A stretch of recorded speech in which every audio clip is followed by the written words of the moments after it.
welcome to the Saltwater Report. Before we get going with anything, go to the bathroom, come back, make a sandwich, sit down, hunker down. I have got a lot of stuff to get out to you today. It is November 20th, Thursday, and boy, sea mullet, Blitz, you ever heard of that? Well, we got it. Black drum too, speckled trout and red drum catches are fantastic.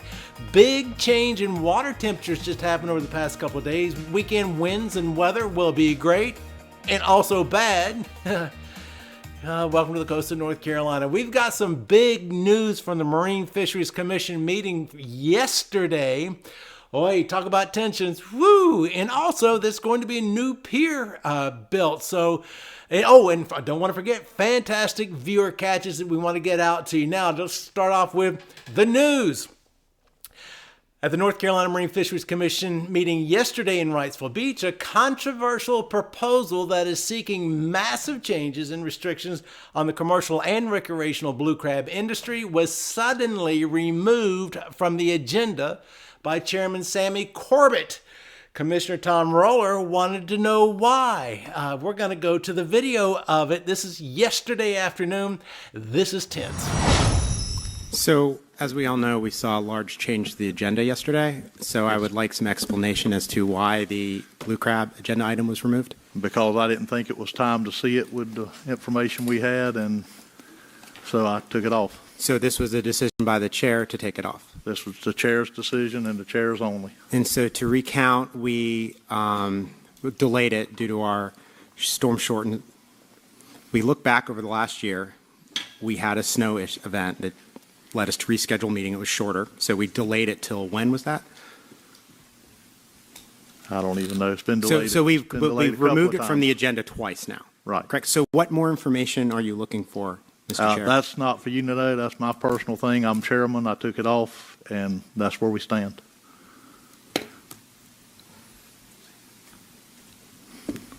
So that's all I got for you. I'm just, a lot of us prepared for reading that document, and the public was prepared, and at the last second, we removed the item. This is an important fishery, arguably one of the most important in the state, and I guess I'm just confused as to why we're not taking action on it. All right, thank you. Yes, sir. I have to say, Mr. Chairman, I think the commission and the public deserve an explanation as to why.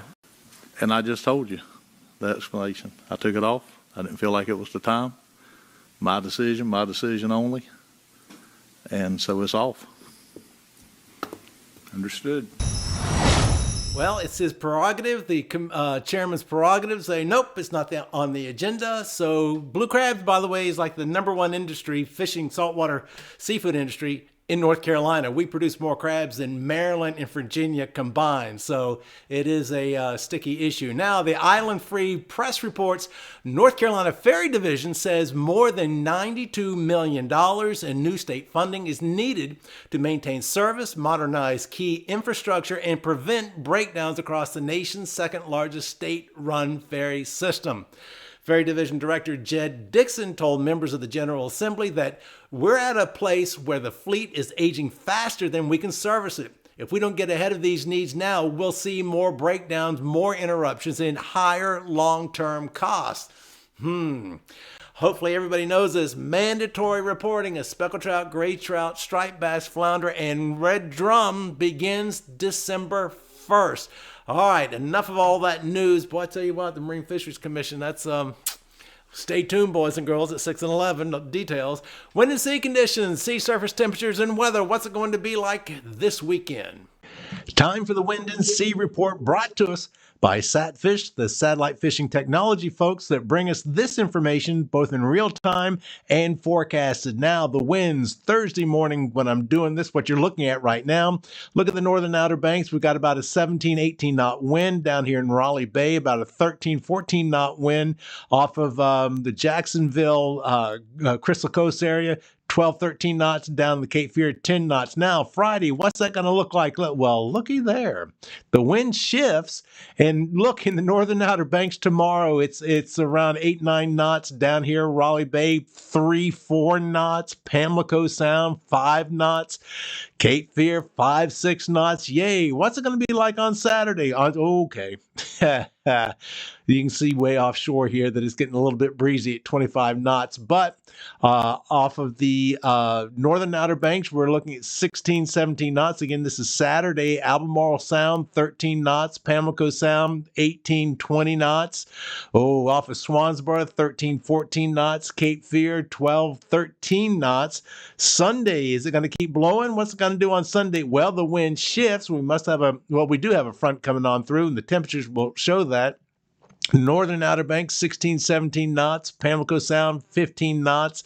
Here in the Onslow Bay area, 17 knots. Cape Fear, around 16 knots. So Friday's not going to blow worth a doodah, and then it's going to start picking up during the weekend. Let's just take a look at Monday. What the heck?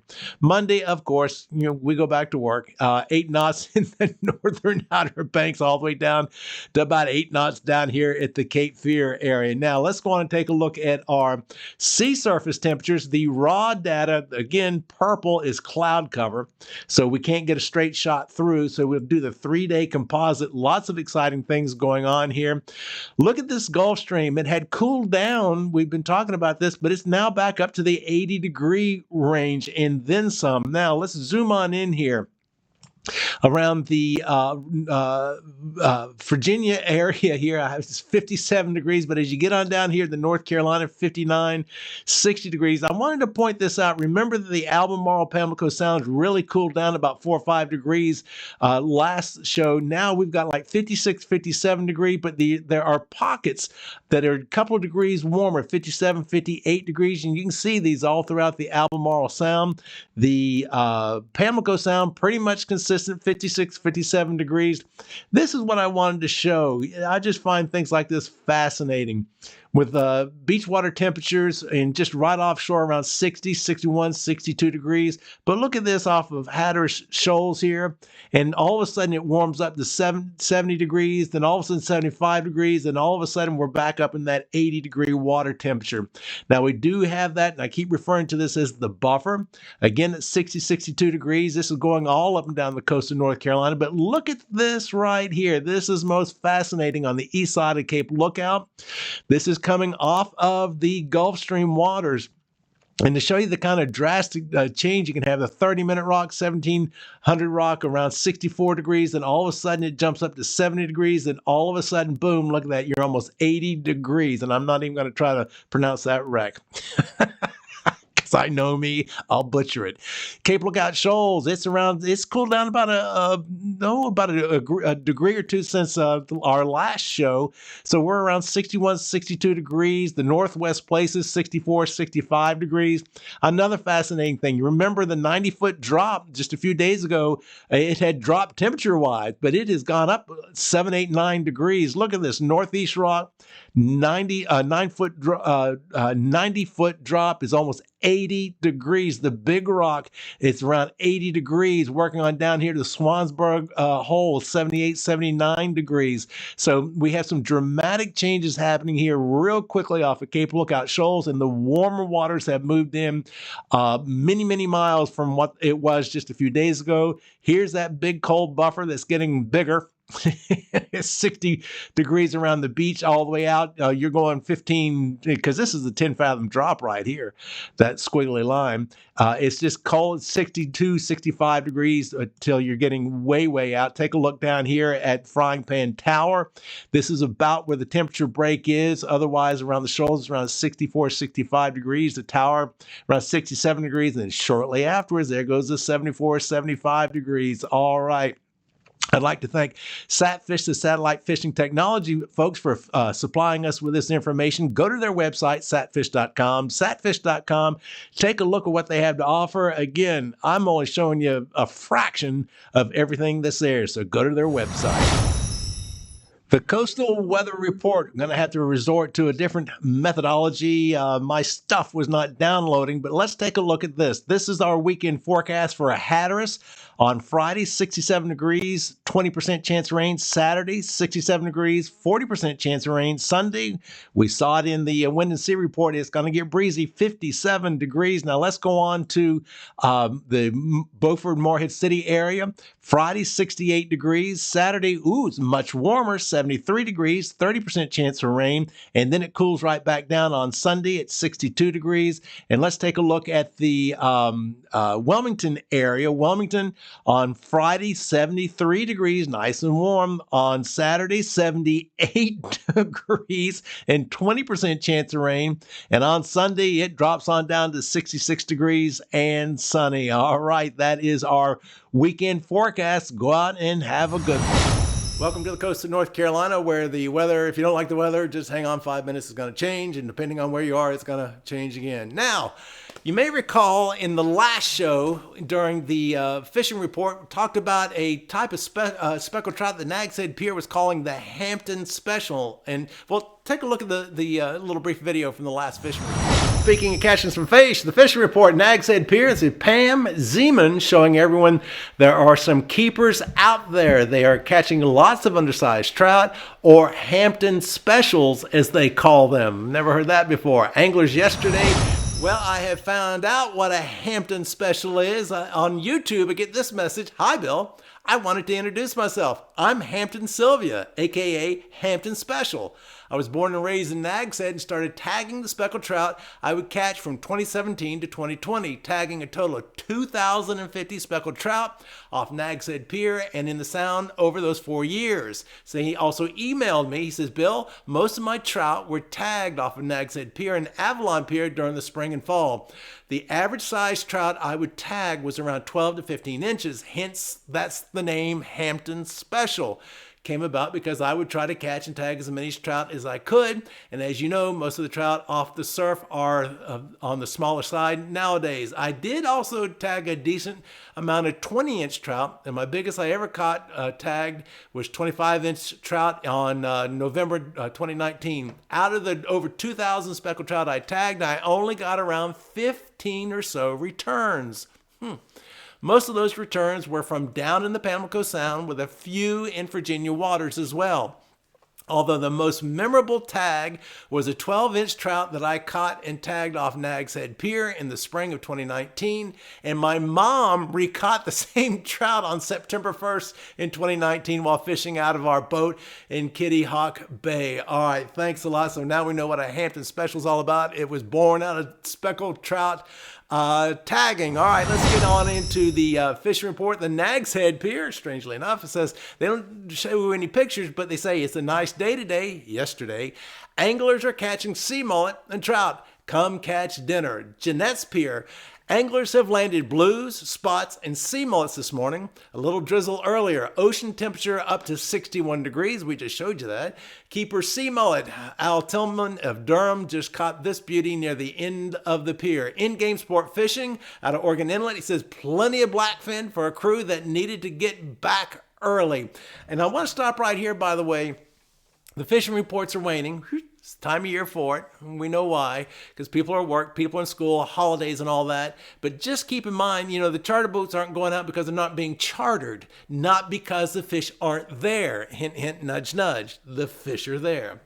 Rodanthe Pier says, getting close to the end of the season, we have been catching sea mullet, bluefish, some gray trout, spot, and puppy drum. All right, Avon Pier, they seem to be doing this a lot. Say, way to go, Gary Hunt on November 17th. Look at that big old drum. Now, Frank and Franz, and they give a daily report. Go to their website. We said, we have reports of sea mullet and puppy drum up and down the beach, and some black drum and blowtoads have been reported here in Avon as well. Michael Mulletman Creech had a good haul today. A cooler full of mullet and a slot pup.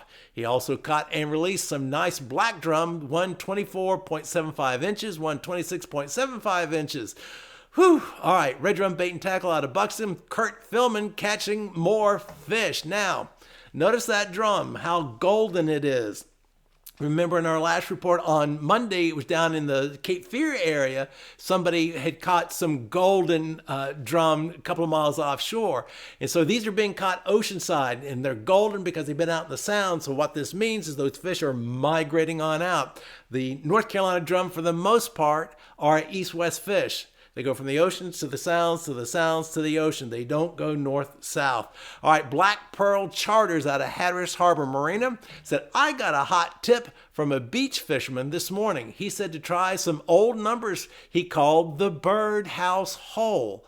I've never caught much there, but he was right.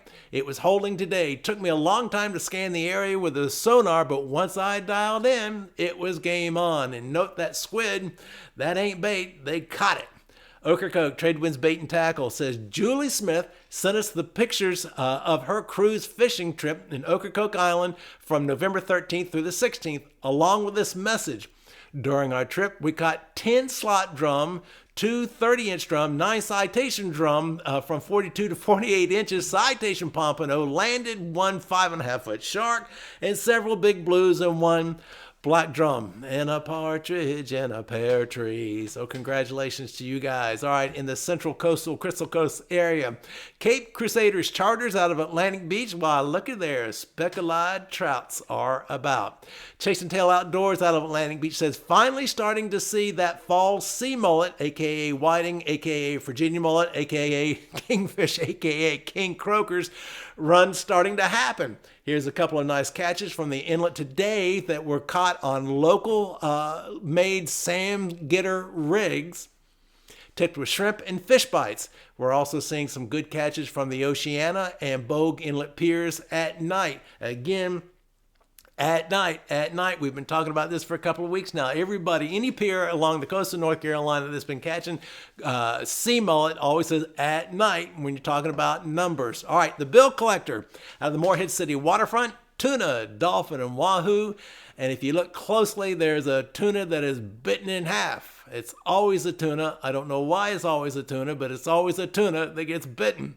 Ramblin' Man Sport Fishing out of Morehead says still catching wahoo, blackfin tuna, and sailfish on the troll, triggerfish and vermilion snapper on the bottom. Give us a shout. Let's get out there. And that gets back to what I was talking about. The charter boats aren't going out because they're not chartered, because everybody's busy, holiday, blah, blah. That does not mean the fish aren't there. So if the fishing reports, you don't hear it, they're there. Trust me, they're there. Emerald Isle. Look at this. Say, where else do you see deer frolicking on the beach? The photo is by Gary Flanagan, and you're going to find out where else you find deer frolicking on the beach here real shortly. In the southern region, OMC Fishing Adventures out of Sneed's Ferry, they say what a great day with these fine folks. The bite was on fire from go. Released a bunch of pretty trout and kept our 3-man limit. Yay. Von Kay out of Carolina Beach. Look at this video here. They're catching them 2 at a time. And I know that as we're doing this right now, on Thursday, the Von Kay is heading on out. So I expect to hear some really great things out of them. And by the way, hi, Allison. One day we'll meet. Surf City Ocean Piers, sea mullet, puffers, speckled trout. Yep, Johnny Mercer's pier, Rick Dove with a flounder that he released, and speckled trout. Rick needed a red drum for the inshore slam. Nice job, Rick. If Rick, his name or face looks familiar, all during this past year, he's assisted I don't know how many people landing big fish, whether it's a king mackerel, a barracuda, or whatever. So thanks, Rick, for helping out there at the pier. Jolly Roger Pier said, here's Lee with a 7-pound black drum caught on the pier last night. We've caught pompano, trout, puffers, and black drum so far today. Sunset Beach Pier, well, deer. So here's the second place of deer. The photograph comes from Encompass or NC Compass Photography, and they say this, and I think this is real important. They say special moments should be treasured forever. Always hire a professional and experienced photographer. Proof's in the pudding right here. 20 years experience, I will capture that moment as well as the emotion felt behind it. Well, again, he caught that deer, so give those folks a call. Finfisher Charter Service out of Holden Beach. They say good artificial bite along with some quality live bait shrimp. We have availability, so if you want to get in on the action, give them a call. Now, should I talk about this? I think it's called Shallot Bait Company. I'm going to put up these shrimps. They just made these artificial shrimps. I just saw this morning. I thought they looked cool. Never tried them. Give them a try. These artificial shrimps look fantastic. So this time of year, I'm sure they're working very, very good. Fewer catches. Yay. We got no name, no picture, just a text that was sent to me. It says, great show, Bill. We watch you almost every day on YouTube. Keep up the great work. We reside in Granville County and come fishing in North Carolina coast regularly, normally Atlantic Beach to southern Topsail Island area. Again, thanks for keeping us updated on the fishing info you demand. Thank you very much. Good, kind words always go very, very far with me. Jeff Lane at Newport River, brother-in-law with flounder, Tony with trout, Jeff Lane in red jacket. Way to go, Jeff. You're fishing my neck of the woods. Primo, he says, my son holding his first gray through 3-inch DOA white chartreuse paddle tails all morning, and the bite was hot. Water temperature was 61 degrees. Take care, and I wish you all a fully stocked freezer of your favorite fin for feasting. Another man after my heart. Note the drum, hogfish, black bass, speckled and gray trout, and bluefish, and again, in a partridge in a pear tree. Paul Mulaney, he says, hi, Bill. Love your show. Just got done a few days in the cold, windy surf at Sea Vista Hotel in South Topsail. Total for the week, 5 reds, 28 inches, 27 inches, 24 inches, 22 flounder, biggest only 17, and 1 real little one for the small fish contest, and 3 small blues. Big day was Wednesday with 4 of the reds that day. Everything caught on a 7-inch medium light rod with 10-pound braid and 10-pound fluoro leader. 1/4 ounce gotcha jig head and 4 and 5-inch Berkeley swimming mullet. Same rod and reel I fished for crappie and sunfish and bass back home. Freshwater guys, don't be intimidated by the big bad surf. The fish are right at your feet. Light is right. And this is the time of year where the fish are at your feet. Don't overcast. I wish we could keep flounder. I mean, it's the time when the flounders are just literally 10 feet away from you if you're fishing off the surf.